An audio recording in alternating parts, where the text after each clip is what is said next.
இந்த தேசத்தின் வரலாற்றில் அதிகாரம் ஒரு மனிதனை மாற்றாத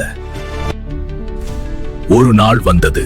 அந்த நாளின் பெயர் அனுரகுமார திசாநாயக்க. அவர் பிறந்தது அரண்மனையில் அல்ல, மண்ணின் மனம் நிறைந்த ஒரு கிராமத்தில். பணமும் அதிகாரமும் இல்லாத வாழ்க்கை, ஆனால் கனவுகள் மட்டும் பெரியவை. சிறுவயதிலே அவர் பார்த்தது அநீதி. அப்போதுதான் ஒரு கேள்வி எழுந்தது. இந்த நாட்டை யார் நேர்மையாக மாற்றப் போகிறார்கள்? அவர் அரசியலை மாளிகைகளில் கற்றுக்கொள்ளவில்லை, மக்களோடு, தெருக்களில்.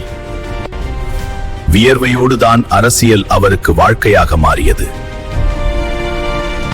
பயமில்லாத குரல், சமரசம் இல்லாத கொள்கை. ஊழலுக்கு எதிராக அவர் நின்றது தனியாக இருந்தாலும் உறுதியாக.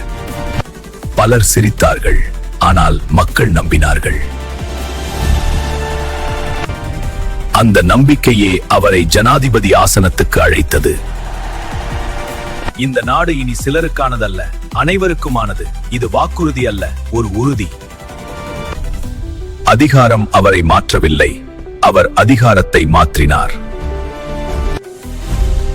ஊழலுக்கு எதிரான போர் வார்த்தையில் அல்ல, செயல்களில். சட்டம் இனி பணக்காரருக்கும் ஏழைக்கும் ஒன்றே. இந்த மாற்றம்தான் மக்களின் நம்பிக்கையை உறுதியாக்கியது. அரசியல் என்பது சேவை என்பதை அவர் காட்டினார். மக்களின் வாழ்க்கையே அவரது ஆட்சியின் மையமாக மாறியது. பஞ்ச் டயலாக் பேசாத ஹீரோ, ஆனால் நேர்மைதான் அவரது சூப்பர் பவர். துணிவுதான் அவரது ஆயுதம். அவர் எழுதியது அரசியல் வரலாறு அல்ல, மக்கள் ஒரு மாற்றம்.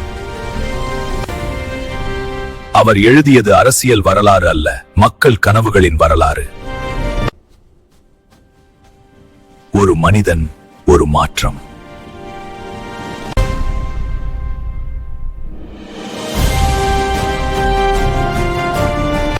Please subscribe